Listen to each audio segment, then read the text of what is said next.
তো বন্ধুরা আমরা সেই ডায়মন্ড হারবার থেকে কৈখালি ঘুরতে এসেছি, ঠিক আছে। এখানে এসেছিলাম কাজুদার পকেট পরোটার ভিডিও করার, দোকান বন্ধ রেখেছে, তাই ওখান থেকে আমরা ডাইরেক্ট এখানে চলে এসেছি ভিডিও করার। পরিবেশ দেখো কত সুন্দর, মতো ঘোরার মতো অনেক জিনিস আছে, তোমরা চাইলে একবার ঘুরে যেতে পারো। কৈখালি নদীটি মাতলা নদীর একটা অংশ, এটি সুন্দরবনের পাশ দিয়ে বয়ে গেছে।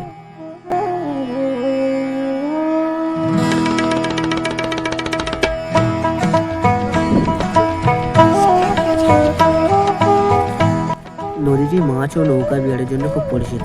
এক সময় এটি ছিল একটি গুরুত্বপূর্ণ বাণিজ্য পথ। সুন্দরবনের কাঠ এবং মধু এই নদী দিয়েই শহরে যেত।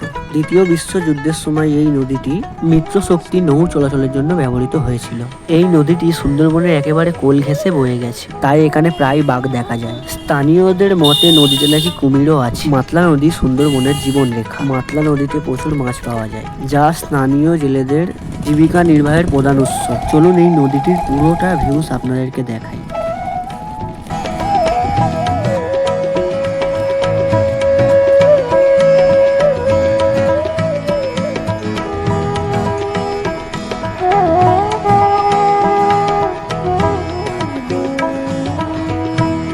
চলুন এবার একটু ঐতিহাসিক মাতলা মন্দিরটার বিষয়ে আমরা একটু জেনে আসি। মাতলা মন্দিরটি কবে স্থাপিত হয়েছিল তা জানা যায়নি, তবে মনে করা হয় এটি কয়েকশো বছরের পুরনো।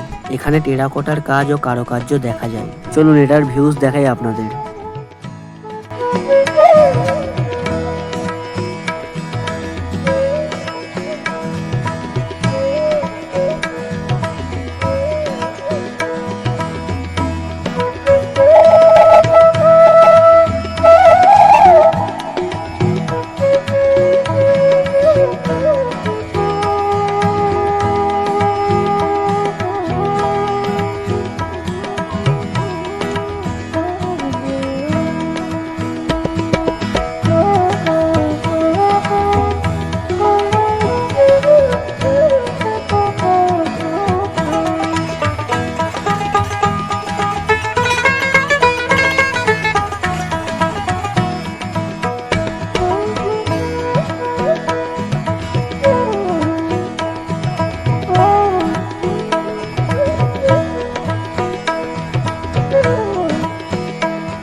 ভিডিওটা কেমন লেগেছে বলবেন, আর ভিডিওটা ভালো লাগলে চ্যানেলটাকে সাবস্ক্রাইব করে নেবেন।